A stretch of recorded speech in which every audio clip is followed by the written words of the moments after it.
Temos que seguir? Então tá, vamos falar dos pais da igreja primitiva. Na verdade, a gente já vem falando dos pais desde o início, mas eu queria agora dar um apanhado geral sobre os pais. Quem são os pais? Quem são os pais da igreja primitiva? Gente, são um grupo de homens formidável, mas os seus escritos para nós soam estranhos e distantes. Existe uma coleção, uma das coleções de escritos dos pais, ela tem 400 volumes e mais de 100 mil páginas. O Dr. David Calhoun fala que o professor dele, quando ele estudou no Princeton Seminary, o professor dele disse que era para eles irem para a biblioteca e ficarem parados na frente da coleção, que tem uma lá, com os 400 volumes, e aí ali eles se humilharem diante daquilo que estava ali na frente deles.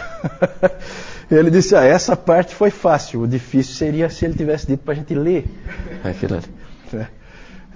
Mas é interessante, é muito escrito, gente, muito. Realmente, Salomão tinha razão, não há limite para se fazer livros. E foi importante tudo isso que eles escreveram. Muito mais conhecida é uma outra coleção, que inclusive circula na internet, talvez algum de vocês já tenha a possibilidade de ter visto, porque isso aí tudo evidentemente é domínio público, com 38 volumes, bem mais modesta, né? 38 volumes, dividida em pais antinicenos ou pré-nicenos, nicenos e pós-nicenos. Então, os pais que vieram antes do Concílio de Niceia, os que pegaram aquela época do Concílio de Niceia e os que vieram depois do Concílio de Niceia. Eles são famosos, esses pais, mas eles são pouco conhecidos. Por que eles são pouco conhecidos? Primeiro porque eles são difíceis de ler.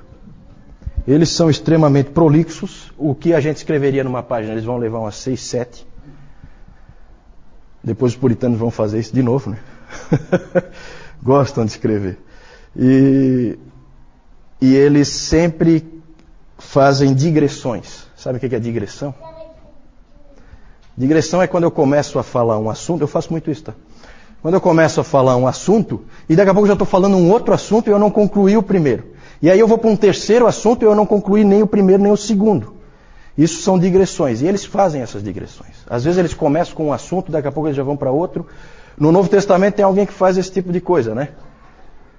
Um dos motivos que os estudiosos creem que o livro de Hebreus não foi escrito por Paulo, apesar de alguns acharem que foi escrito por Paulo, e ele foi colocado na Bíblia como um escrito de Paulo, né, pelo posicionamento. Um dos motivos que faz com que as pessoas creiam que não foi escrito por Paulo é porque o livro de Hebreus não contém digressões, e Paulo fazia digressão sempre. A hora que ele fala de Jesus Cristo, ele esquece do que ele está falando. É impressionante. E o autor de Hebreus, não, o autor de Hebreus ele é preciso. Então não é uma característica tão ruim assim, mas realmente dificulta a leitura. Inclusive o professor Calhoun lá, ele recomenda ler o livro Cidade de Deus, do Agostinho, a principal obra de Agostinho, que alguém já disse que é um livro sobre tudo o que há. Né? Sobre o que fala esse livro? Sobre tudo. Tudo que você puder imaginar, esse livro fala. Estranho, né? Só lendo mesmo para a gente ter uma noção do que isso significa. Outra coisa, eles tinham um excesso de figuras e de simbolismo. Esses tempos eu li uma figura, um ensinamento do Clemente, acho que era o Clemente de Roma, e era interessante porque ele falava da construção de Deus. Então ele falava que cada um de nós é uma pedra e que Deus levanta através da estrutura do Evangelho, e que a roldana é Cristo. E começa a ficar complicado, daqui a pouco a ilustração você já não entendeu mais nada. É tanta coisa, tudo tem uma ilustração, você já não entende mais nada. E realmente fica difícil de entender. Então eles são um pouco difíceis de ler, bastante difíceis de ler, uns mais, outros menos. Mas são pessoas que foram fundamentais para a história da igreja. Quem são eles então? Eles são os líderes da igreja depois dos apóstolos. Podemos dizer que talvez o primeiro seja Clemente de Roma, que escreveu no ano 96, ainda no primeiro século ele escreveu a carta aos Coríntios, primeira de Clemente aos Coríntios. Talvez ele seja o primeiro dos pais. E aí tem vários pais ali. Onde será que termina? Alguns dizem que termina com Agostinho, no século V. Alguns levam para muito mais longe, dizem que Bernardo de Claraval, ou de Clairvaux, é o último pai. Para a Igreja Oriental, a Igreja Ortodoxa, a Era dos Pais ainda não acabou. É engraçado que o Dr. Kaufmann, ele fala de um patriarca, acho que de Constantinopla, que estava lá no seminário.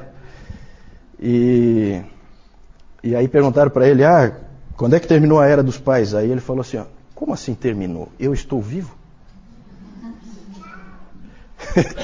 Então, para a Igreja Oriental não terminou ainda, né? Eles continuam usando a figura dos patriarcas. Eram homens de várias regiões e etnias, sempre daquela em volta ali do mar Mediterrâneo, que geralmente escreviam em grego, eram de fala grega. Por que eles são chamados de pais? Essa é uma pergunta interessante, né? Por que eles são chamados de pais? Não porque eles fossem perfeitos, ou porque, muito pelo contrário, eles não tinham nada de perfeitos. Mas eles eram ouvidos e respeitados por toda a igreja. Como um pai, ouvido e respeitado. E eles também permaneceram firmes pela verdade. De perfeitos eles não tinham nada. Nós temos gente como Tertuliano, que a gente já falou no domingo passado, que acabou cedendo à heresia montanista, e que era uma pessoa que gostava de uma briga. Nós temos o Jerônimo. Jerônimo era um indivíduo insuportável. Ninguém gostava de Jerônimo. Jerônimo era um cara intratável, ranzinza, rabugento. Ninguém gostava dele. Ninguém. O Cirilo, por exemplo, nós temos Cirilo. Cirilo perseguia violentamente os seus oponentes. Então, assim, é só alguns exemplos para mostrar de que de perfeito eles não tinham nada. Coloquei ali, né, ortodoxos. Nós, quando lemos os pais, nós vemos que eles mesmos podem ser acusados de heresias às vezes. Por quê? Porque a doutrina não está bem estabelecida. Não há ainda uma clareza sobre a verdade. O que é verdade e o que não é verdade. Então eles falham às vezes na doutrina da Trindade. A doutrina da Trindade não está bem clara. E sempre é um terreno perigoso. Quando você começa a escrever sobre isso, você corre o risco de ir longe demais. É como você também escrever sobre a soberania de Deus. Você corre o risco de ir longe demais. Depois nós vamos falar mais um pouquinho sobre isso.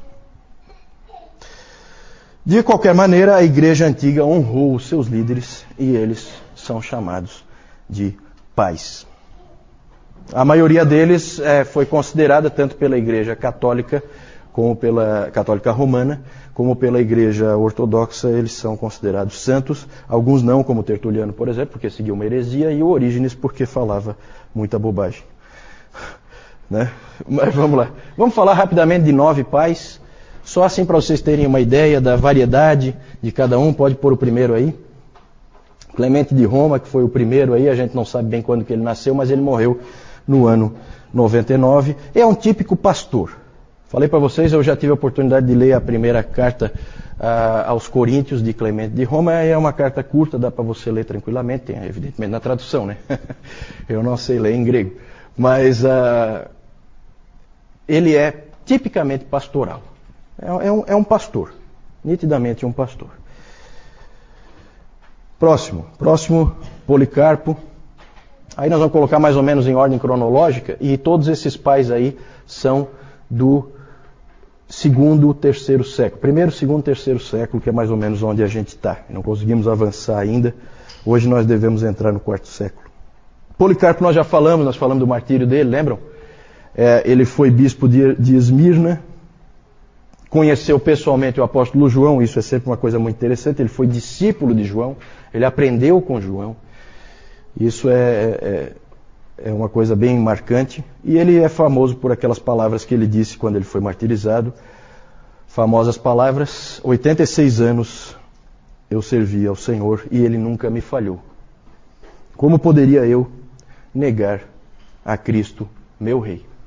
E aí ele foi, vocês se lembram, ele foi condenado a ser queimado e o fogo não pegou nele, né? Teve que depois ser morto com uma espada, porque formou uma célula, o fogo envolveu uma célula em torno dele e ele não queimou. Próximo, Justino Mártir. Lembram onde é que a gente encaixou Justino Mártir? No domingo passado, alguém lembra? Nos apologistas, isso mesmo, Débora. Nos apologistas. Justino Mártir foi o principal apologista, é considerado principal apologista pelo fato de ter defendido a fé tanto contra os judeus como contra os pagãos. Ele, como o próprio nome já diz, Justino Mártir, dá para ter uma ideia de como é que ele morreu. Ele foi martirizado, senão o nome dele não seria esse, né? Ele tinha uma escola em Roma. Onde vinha muita gente aprender com ele, né? Lembrem-se que Paulo, lá em Atos, já aparece essa ideia das pessoas virem na casa do mestre e aprenderem com ele. O Justino Mártir tinha uma coisa parecida. As pessoas vinham e aprendiam com ele. Um dos alunos do Justino Mártir é esse seguinte aí, pode passar, Tassiano. Tassiano veio de longe, veio lá da Assíria. Ele veio para estudar em Roma com o Justino Mártir. Ele era um cristão bastante radical. E ele é interessante porque ele começou a traduzir coisas para o siríaco. Ele escrevia em siríaco. Então começam a aparecer as primeiras traduções da palavra, né? Ele começa a traduzir para o siríaco porque ele foi para Roma, aprendeu com o Justino Mártir, depois voltou lá para a Síria. A Síria é um país que fica ali vizinho de Israel, né? Então logo assim a leste de Israel fica a Síria. Ele escreveu o Diatessaron.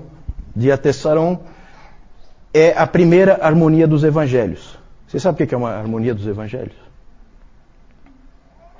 Nunca ouviram falar? Hoje, se você quiser, você pode comprar uma harmonia dos evangelhos. O que é a harmonia dos evangelhos? É uma tentativa de fazer uma única história juntando os 4 evangelhos. Colocar cronologicamente os acontecimentos para que feche numa história só. Isso é a harmonia dos evangelhos. Algumas bíblias aí tem, né? Uma harmonia dos evangelhos, mostrando onde tem os textos paralelos, o que é que vem antes e o que é que vem depois. Então ele escreveu o primeiro, que foi o Diatessaron. Próximo, Irineu. Esse Irineu nós já vimos bastante. Irineu, ele é interessante porque ele aprendeu muito com Policarpo, porque ele também é de Esmirna, lá na Ásia Menor, e Policarpo era o pregador e ele ia ouvir sempre o Policarpo, aprendia com o Policarpo, e o mais interessante ainda é que ele se tornou um missionário. Um missionário. Ele é lá da Ásia Menor e ele foi, sabe para onde? Quem é que sabe? Lembra do nome dele? Irineu de Lyon. Onde é que fica Lyon? França. Então ele foi para Gália, porque naquele tempo não existia França. França é um país. Naquele tempo não existiam países, existiam regiões, existiam pequenos reinos, áreas de influência. E ele foi então para Gália como missionário. E é interessante porque ele foi lá para o meio daqueles pagãos, ele saiu do lugar onde era o centro do pensamento cristão, a Ásia Menor, e foi lá para Gália, bastante longe, na Europa, e foi lá pregar aos pagãos. E é interessante porque ele lembra muito Jonathan Edwards, né? Porque Jonathan Edwards, ele foi lá para o meio dos índios, em Stockbridge, e lá no meio dos índios ele escreveu as grandes obras dele. O fato dele estar lá isolado fez com que ele escrevesse muito, e o Irineu foi a mesma coisa.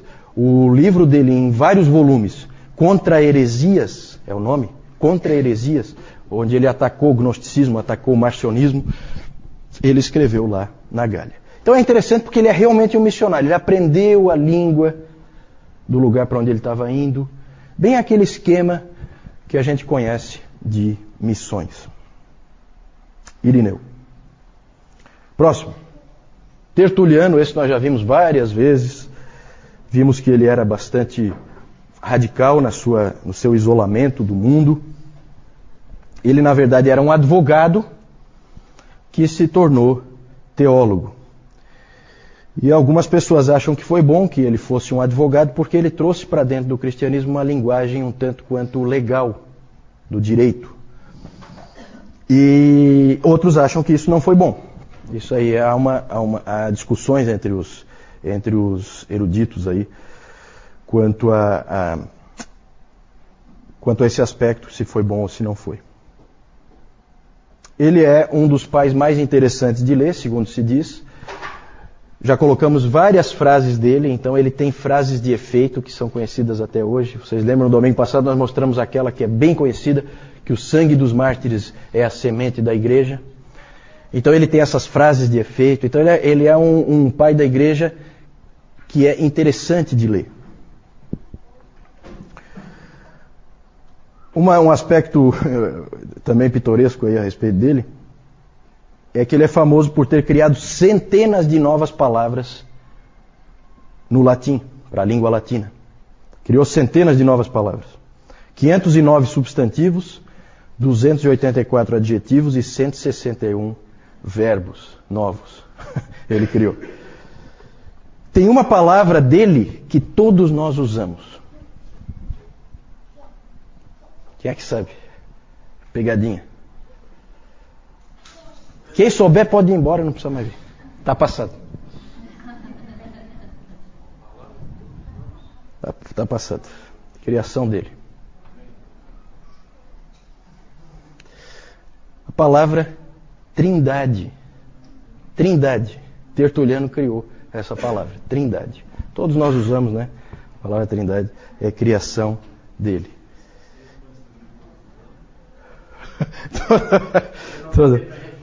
Todo mundo. Não, é rápido, é jogo rápido. Não vou dar o dia inteiro para tu ir pesquisar na internet. Não. Tem que saber, se não sabe, não sabe. É. Próximo. Clemente de Alexandria, já falamos dele também. Lembram que ele era vinculado a uma escola lá em Alexandria, famosa escola cristã, um tipo de um seminário. Ele foi aluno do Pantenos. Alguém lembra do Pantenos? Quem foi o Pantenos? Foi um professor dessa escola de Alexandria que ele foi para onde? Falei no domingo passado. Difícil de lembrar esses detalhes, né? Foi para a Índia, exatamente. Foi lá consolidar o trabalho do apóstolo Tomé. Foi missionário também. Então, e o Clemente tinha sido aluno dele.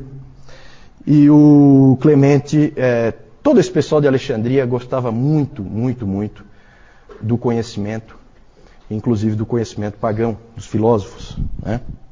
Aristóteles, Platão, todos esses grandes filósofos gregos. E o Clemente, vocês lembram que nós tratamos dele quando nós falamos dos apologistas, da questão também da tensão do cristianismo e da cultura. Nós vimos que Tertuliano exemplificava um tipo de postura e o Clemente exemplificava um outro tipo de postura, que é de receber essas coisas, claro, sob o Evangelho, nunca em mesmo grau de importância, mas usufruir delas. E o Clemente, o Calhoun diz que o Clemente provavelmente é um pai da igreja que todos nós gostaríamos dele, porque ele é realmente um tipo assim amigo, um tipo pai, uma pessoa agradável. Conhecia muito, extremamente inteligente e foi professor também dessa escola em Alexandria. E agora nós vamos falar do sucessor dele, que é talvez mais genial que ele, mas que pisava na bola às vezes, que é o Orígenes. Orígenes é o sucessor de Clemente. Vejam que ele é mais novo, 35 anos do que o Clemente, e ele sucedeu o Clemente, então, na escola de Alexandria. Começou a escrever no ano 215 e escreveu livros sobre tudo que você puder imaginar. Ele escreveu livros apologéticos, ele escreveu comentário da Bíblia inteira, naquela época, e escreveu exposições bíblicas, e escreveu, interessante, o que se considera a primeira teologia sistemática. Ele é o primeiro a escrever uma teologia sistemática que é o livro dele sobre os princípios fundamentais. Todos têm sentimentos duvidosos em relação a Orígenes. Não existe santo Orígenes, tá? Por quê? Porque o que se diz a respeito de Orígenes é o seguinte: quando ele é bom, ele é muito bom. Mas quando ele é ruim, ele é muito ruim. Então essa é a frase-chave a respeito do Orígenes. Orígenes trouxe muitas coisas boas para a igreja, mas também trouxe umas doutrinas estranhas que ninguém engoliu. Alguém abre a Bíblia aí, por favor? O João disse que isso é um curso onde não se abre a Bíblia. Então, não falei, né? Então vamos abrir a Bíblia aí, em Atos 3:21. Aí vocês vão ver o tipo de coisa que começava a aparecer. Vamos ver uma das vezes em que Orígenes foi muito ruim. Atos 3:21. Alguém achou aí? Sam, lê para nós. É necessário que ele permaneça no céu até que chegue o tempo em que Deus restaurar todas as coisas, como falou há muito tempo, por meio de seus santos profetas. Obrigado. Até que chegue o tempo em que Deus restaurará todas as coisas. Pronto. Aí o Orígenes. O que significa isso? Significa que todo mundo vai ser salvo. Então ele acabou vindo com uma doutrina universalista. No final todos vão ser salvos, até o diabo. Só que como ele... Olha onde é que o Orígenes vai. Só que porque ele vai restaurar todas as coisas. Todas as coisas, inclui o diabo. Então até o diabo vai ser salvo. E aí, olha como é que vai a elucubração, né? Muita imaginação esse rapaz. Aí, como todos têm livre-arbítrio, então tudo pode começar outra vez. Aí Satanás cai de novo, aquela coisa toda, né? Então, é só um exemplo para vocês verem que quando ele é ruim, ele é muito ruim. Né? E evidentemente que ninguém engoliu isso aí, graças a Deus. Porque se alguém tivesse engolido... Mas ele não é sempre tão ruim não, tá? Tem que saber separar aí o joio do trigo. Vamos falar do último aí, desses 9 que nós estamos vendo. Eles são muitos, tá? Os pais da igreja. Nós estamos pegando alguns exemplos aí, numa certa ordem cronológica. Cipriano. Esse Cipriano foi bispo de Cartago. Ele é importante porque ele tentou definir o que a verdadeira igreja é. Ele falou muito sobre a igreja. Tem uma frase famosa dele em que ele diz que ninguém tem a Deus como pai se não tiver a igreja como mãe. Né? Essa frase pode ser interpretada de várias maneiras, tá? Essa frase foi citada, essa é uma das frases mais citadas. Até Calvino citou essa frase, tá? Só que cada um cita com uma coisa diferente em vista. Pode passar então, rapidamente aí. Esse Cipriano, ele acabou estando no meio de uma controvérsia que nós vamos falar mais adiante, a controvérsia donatista. Como nós devemos encarar os pais, gente? A Igreja Católica, pode passar aí, a Igreja Católica Romana, e eu já falei no domingo passado que eu não vou usar essa abreviação Igreja Católica, porque a Igreja Católica significa Igreja Universal, e nós vimos que a Igreja Universal é a Igreja invisível. Então eu sempre vou falar não do catolicismo, mas do romanismo. O catolicismo romano e a ortodoxia oriental veneram os pais. Tem eles como santos, certo? Essa é uma posição errada. De santo eles não têm nada. Já deu para perceber. É só olhar para a história deles e você vai ver que eles não têm nada de especial. Eles são cristãos. Isso eles são. São santos nesse sentido, mas santos no sentido que essas igrejas creem que algum santo deve ser, com certeza não são. E os protestantes têm uma tendência de ignorá-los. Eles acham que esses pais são da Igreja Católica. Né? Gente, isso aí é uma igreja única, não existem várias igrejas. Aqui não existem várias igrejas, existe uma única igreja. Qualquer igreja cristã que exista, vem daí. Aqui é a origem comum. Depois vai ter bifurcações. Ainda não. Ainda não. Então, os protestantes têm uma tendência de ignorá-los. O meio reformado dá uma colherzinha de chá para Agostinho, eles gostam do Agostinho e tal, mas fica nisso, né? É só o Agostinho e olha lá. Quem não é do meio reformado, ignora praticamente todos eles, e essas igrejas mais modernas aí nem sabem que houve alguma história da igreja, né? Normalmente. Pode passar? Qual é a posição adequada?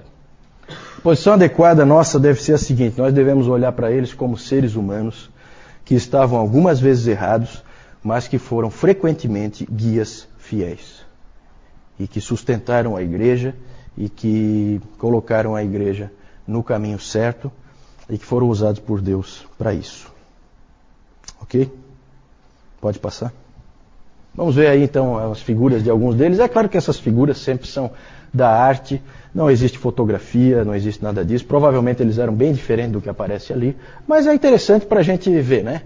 Clemente de Roma, evidentemente, como Clemente de Roma foi um presbítero em Roma, e o principal presbítero em Roma, ele é chamado hoje de santo. E o que mais? Que característica foi dada depois para todos os bispos de Roma? Papa. Então você vai ver, Papa Clemente I. Né? Eu tenho certeza que ele abominaria esse título, mas é dado, né, a ele. É interessante porque, isso depois nós vamos falar, mas o catolicismo romano é engraçado, porque Pedro provavelmente não tem nenhum registro de que ele tenha sequer sido um presbítero em Roma. Ele era apóstolo, ele circula pelas igrejas. Ele não é um dos presbíteros. Então ele não é bispo de Roma, então ele não é o primeiro papa. Mas é aquela coisa, força-se, né? Na verdade é uma afirmação, essa afirmação de que Pedro foi o primeiro papa não é uma afirmação histórica, é uma afirmação dogmática. Para garantir uma certa doutrina, então se afirma isso contra todas as evidências históricas. Então ali, Clemente de Roma, Policarpo, Justino Mártir, Taciano, pode passar, Irineu, Orígenes e Cipriano, são os 9 que nós falamos, né? Eu não sei onde é que... A pergunta é sobre onde estão os escritos dessas pessoas. Na verdade, existem cópias, né? Como todos os livros antigos, existem cópias. E as cópias são muitas. Então você tem em vários lugares. O acervo do Vaticano deve ter cópias também. Alguns têm cópias mais antigas, outros têm cópias mais recentes. A maioria dos manuscritos antigos estão na Inglaterra. Já houve tempo em que a Inglaterra foi dona do mundo. O sol não se punha sobre o reino da Rainha Vitória. E então todos os arqueólogos eram ingleses e tudo que eles descobriam eles simplesmente roubavam dos países em que eles descobriam as coisas, né? Então a maioria dos manuscritos estão na Inglaterra, muitos nos Estados Unidos também, porque foram comprados, né? Os Estados Unidos, no poder econômico, compravam manuscritos, mas sempre é assim, sempre são cópias. Então as cópias são muitas. Os originais provavelmente estão perdidos. Algumas dessas obras não sequer existe o original. Eu falei daquela obra do Celso, Verdadeira Razão. Essa obra foi reconstruída, 90% dela, só com as citações que o Orígenes faz daquela obra. A obra mesmo não existe. Não se encontra a obra. Então isso aí são tudo recursos históricos que se usam para reconstruir livros antigos. Uma das grandes perdas que nós falamos no domingo passado foi exatamente a queima da Biblioteca de Alexandria, porque certamente ela teria cópias de todos esses manuscritos.